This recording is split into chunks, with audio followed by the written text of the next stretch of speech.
Sir, हम आपसे जानना चाहेंगे कि आपका राजनीतिक सफर अब तक का कैसा रहा? 1967 में जब चुनाव हुआ हरियाणा का, तो उस चुनाव में मेरे पिताजी सोनीपत से पहले विधायक थे, मोहनलाल ठक्कर जी। उसके बाद 2005 में मुझे कांग्रेस पार्टी से टिकट मिली, मैं वहाँ से विधायक चुना गया सोनीपत से, और CPS रहा मैं राजस्व का रेवेन्यू डिपार्टमेंट।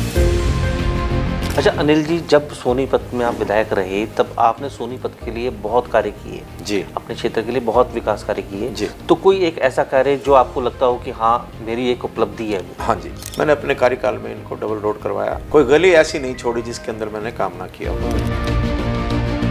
तो जैसे कि आपका कार्यकाल समाप्त हुआ, हाँ। उसके बाद सोनीपत के विकास को आप किस नज़र से देखते हैं? तो उसके दिल में ये होता है कि मैं अपने शहर और जनता के लिए कुछ करूं। हर व्यक्ति का अपना काम करने का नजरिया अलग अलग है। नमस्कार, स्वागत है द समर न्यूज़ हरियाणा में। आज हम आपको एक शख्सियत से रूबरू कराएंगे, सोनीपत के पूर्व विधायक अनिल ठक्कर जी से। अनिल ठक्कर जी, बहुत बहुत स्वागत है समर न्यूज़ में आपका। आपका भी बहुत बहुत स्वागत। सर, हम आपसे जानना चाहेंगे कि आपका राजनीतिक सफर अब तक का कैसा रहा? देखिए, मैं 1986 में पहली बार कांग्रेस में ब्लॉक अध्यक्ष के रूप में मैंने अपना कैरियर शुरू किया। मेरे पिताजी भी कांग्रेस में विधायक रहे, मंत्री रहे।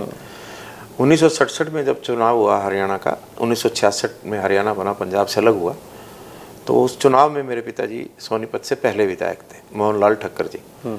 वो राव वरिंदर सिंह जी की कैबिनेट में खाद्य एवं पूर्ति मंत्री, राज्य मंत्री के रूप में रहे। फिर मैंने अपना कैरियर जो है 1986 में शुरू किया युवा कांग्रेस में जी। उसके बाद मैंने 1991 में निगम पार्षद का चुनाव लड़ा, वो मैंने जीत हासिल करी। फिर 94 में दोबारा। उसके बाद 2005 में मुझे कांग्रेस पार्टी से टिकट मिली, मैं वहाँ से विधायक चुना गया सोनीपत से, और CPS रहा मैं राजस्व का रेवेन्यू डिपार्टमेंट का। और 2019 में मैंने कांग्रेस पार्टी छोड़ के भारतीय जनता पार्टी का दामन थामा और प्रदेश के मेंबर के रूप में प्रदेश के मेरे को जो है पद दिया गया, और मैं तब से लेके अब तक भारतीय जनता पार्टी में हूँ। अच्छा अनिल जी, जब सोनीपत में आप विधायक रहे तब आपने सोनीपत के लिए बहुत कार्य किए जी। अपने क्षेत्र के लिए बहुत विकास कार्य किए जी। तो कोई एक ऐसा कार्य जो आपको लगता हो कि हाँ मेरी एक उपलब्धि है वो? हाँ जी, सबसे पहले तो पहले सिंगल रोड होता था, ये एटलस रोड था। एटलस रोड का सिंगल रोड था, और बहालगढ़ से मूर्थल दोनों तरफ से जो रास्ते थे वो भी सिंगल थे। मैंने अपने कार्यकाल में इनको डबल रोड करवाया, मार्ग अच्छा करवाया, रोड्स का मैंने इंफ्रास्ट्रक्चर का बहुत काम किया। कोई गली ऐसी नहीं छोड़ी जिसके अंदर मैंने काम ना किया हो, ना बनाई हो।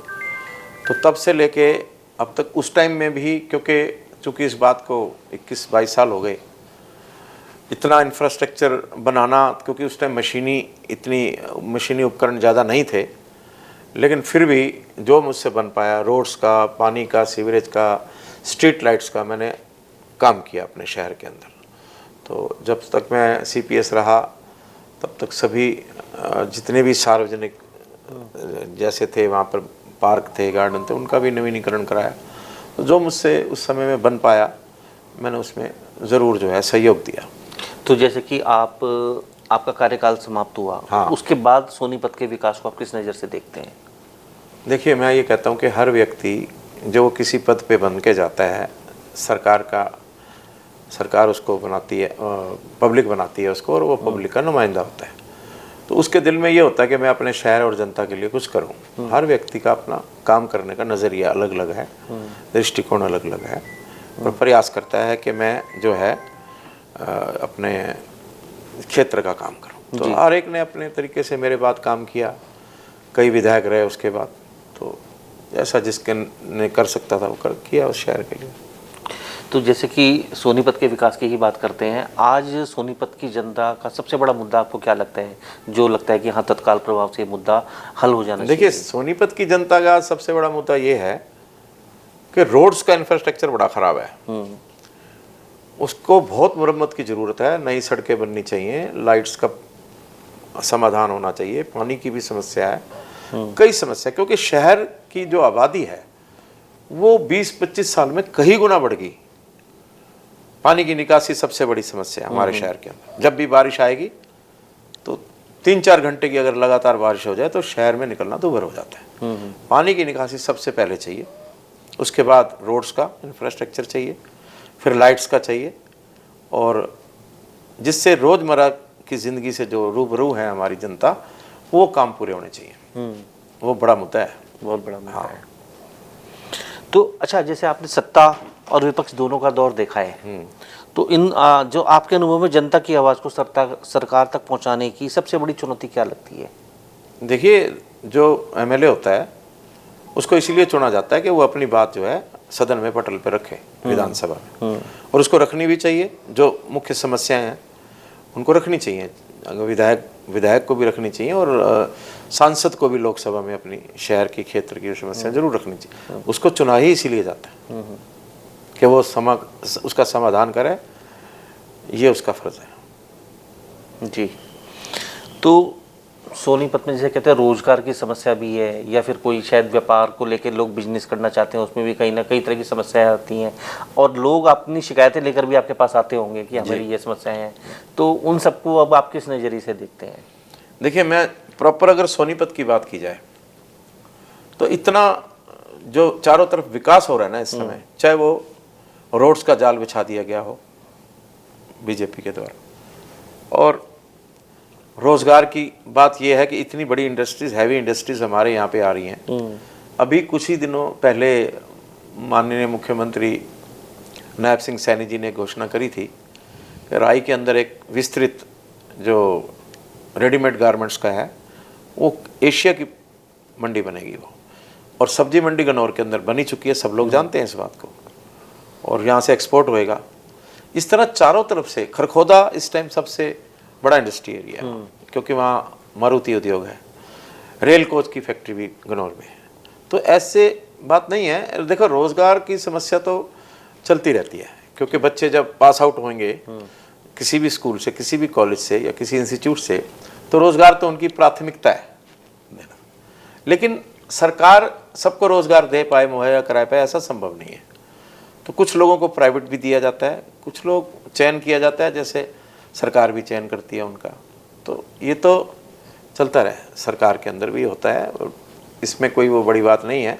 आज जिस तरह से हमारा चारों तरफ से बढ़ रहा है सोनीपत क्षेत्र, तो यकीनन वहाँ बच्चों को रोज़गार चाहिए जी। कुछ बड़ी कंपनियां भी हैं, तो उसमें भी कोशिश करते हैं, मैं भी करता हूँ कि भी इनको रोज़गार दिया जाए, और जितनी सरकार मुहैया करा सकती है, एबिलिटी है, उतना करते भी हैं।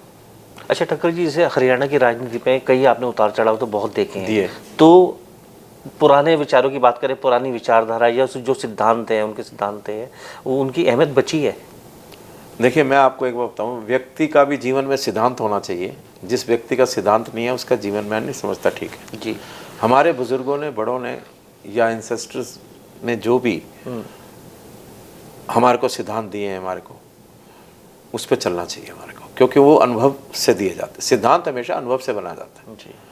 और बिना सिद्धांतहीन व्यक्ति का कोई जीवन नहीं होता, चाहे वो राजनीतिक मंच हो, चाहे वो व्यापारिक हो, या कोई भी हो समाज में। सिद्धांत तो है हमारे, लेकिन अब जो आने वाली पीढ़ी है, क्योंकि वो अवेयर हैं, बहुत ज़्यादा अवेयर हैं। एक तो नेट ने उनको अवेयर कर दिया। आज आप एक अपने टेलीफोन, अपने मोबाइल के अंदर पूरा वर्ल्ड देख सकते हैं 1 सेकंड में। अमेरिका की खबर पढ़ सकते हैं, इंग्लैंड की पढ़ सकते हैं, या ऑस्ट्रेलिया की पढ़ सकते हैं, पूरे वर्ल्ड को आप कवर कर सकते हैं। पहले इतनी जागरूकता नहीं थी, ये नहीं था, मीडिया नहीं था इतना प्रभावशाली, लेकिन अब तो बड़ी अवेयरनेस है, और मैं समझता हूँ ये होनी भी चाहिए। विकास भी तभी होगा जब हमें पता लगेगा कि हमारे चारों तरफ क्या हो रहा है। हमें पहले वो ज्ञान होना जरूरी है समाज के अंदर, समाज कहाँ खड़ा है, हम कहाँ खड़े हैं, इसके लिए ये अवेयरनेस होना जरूरी है। तो समय समय पे सिद्धांत चेंज भी होते हैं। देखिए, हम अब जैसे हमारा संविधान है, तो संविधान के अंदर भी हम चेंजेस करते हैं, बिल लाते हैं, संशोधन करते हैं, क्योंकि वो वक्त की ज़रूरत है। बदलाव जो है वो वक्त की ज़रूरत है जी। तो जैसे समय बदलता है या कोई ऐसी बात आती है तो चेंज भी होता है, ऐसी बात नहीं है, लेकिन सिद्धांत जरूरी है व्यक्ति के जीवन में। ठक्कर जी, आज की युवा पीढ़ी भी कहीं ना कहीं राजनीति में आने को आतुर है, आनी भी चाहिए। तो आप उनको क्या कुछ, जैसे युवा पीढ़ी को क्या कुछ मैसेज देंगे? देखिए, मैं युवा पीढ़ी के बारे में इतना जरूर कहूँगा, जोश के साथ होश होना जरूरी है, क्योंकि जो युवा पीढ़ी है वो बहुत जोशीली होती है, ऑटोमेटिकली उसके अंदर थोड़ा जोश होता है। लेकिन हमें राजनीति के अंदर कई कदम ऐसे उठाने पड़ते हैं जिसमें होश की भी ज़रूरत है। और आने वाले टाइम के अंदर मैं तो ज़रूर कहूँगा कि युवा का एक बड़ा भारी योगदान है। किसी भी देश के अंदर जब सत्ता परिवर्तन होता है तो उसमें युवाओं का एक बहुत बड़ा हाथ होता है। संघर्ष करते हैं या जो भी करते हैं, युवाओं का एक विशेष भूमिका होती है। अब नहीं, हजारों साल से ऐसा होता आ रहा है। जब भी कहीं बदलाव आएगा तो युवा उसमें एक अहम भूमिका निभाएगा जी, मेरा ये मानना है। ठक्कर जी, अगर आपको आगामी चुनाव आने वाले समय में 2029 में चुनाव है, तो अगर आपको मौका मिलेगा तो आप क्या कुछ आगे की आपकी नीति? देखिए, अगर मुझे मौका मिलेगा, पार्टी मौका देगी और पब्लिक मुझे चुनेगी, मैं सोनीपत के अंदर अभूतपूर्व काम कराना चाहता हूँ। मेरी काम करने की नेचर है। ये बात अलग है कि मुझे इतना कार्यकाल नहीं मिला, मैं एक बार ही रहा, फिर अगली बार मैं चंद वोटों से हार गया था, उसके बाद टिकट नहीं मिली। लेकिन मेरे मन में एक इच्छा है कि मैं अपने शहर को, सोनीपत को नंबर 1 बनाऊं जी, क्योंकि इसका एक ऐतिहासिक कारण भी है जी। ये उन 5 जगहों में है जहां पांडवों ने कौरवों से 5 गांव मांगे, सोनीपत उसमें से एक है। अच्छा। इसका ऐतिहासिक कारण भी है और दिल्ली से सटा हुआ है। मैं तो सोचता हूँ कि दिल्ली ही मानो आप एक किस्म से, 15-20 किलोमीटर का अंतर है। तो उस हिसाब से, जिससे राजधानी है हमारी दिल्ली, उस हिसाब से भी इसकी शहर की जो तरक्की है वो बुलंदी पर होनी चाहिए। और चारों तरफ से हो भी रहा है, गुड़गांवा है, जैसे फरीदाबाद है, सोनीपत, चारों तरफ दिल्ली के NCR में है। तो हमारा शहर जो है वो बहुत अच्छा तरक्की करे, बुलंदी पर रहे, मेरी ऐसी कामना है, इच्छा है। यदि मौका मिला तो मैं इसको करके दिखाने का प्रयास करूँगा।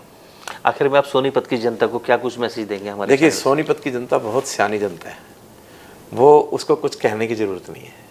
और मैं ये मानता हूँ कि जनता का फैसला जो होता है वो सर माथे पे होता है। तखत और ताज जो है वो जनता देती है आदमी को, और जब उसको समय मिले उसको भरपूर काम करना चाहिए, जनता का दिल जीतना चाहिए। और सोनीपत की जनता के लिए तो मैं विशेष तौर पे कहूँगा, वो जो भी फैसला लेते हैं सोच समझ के लेते हैं, और हर व्यक्ति को, जिसको जनता चुने, उसको जनता का काम करना चाहिए, और जो भी उसकी जिम्मेवारी लगाए उसको अच्छी तरह निभाना उस उम्मीदवार का फर्ज बनता है।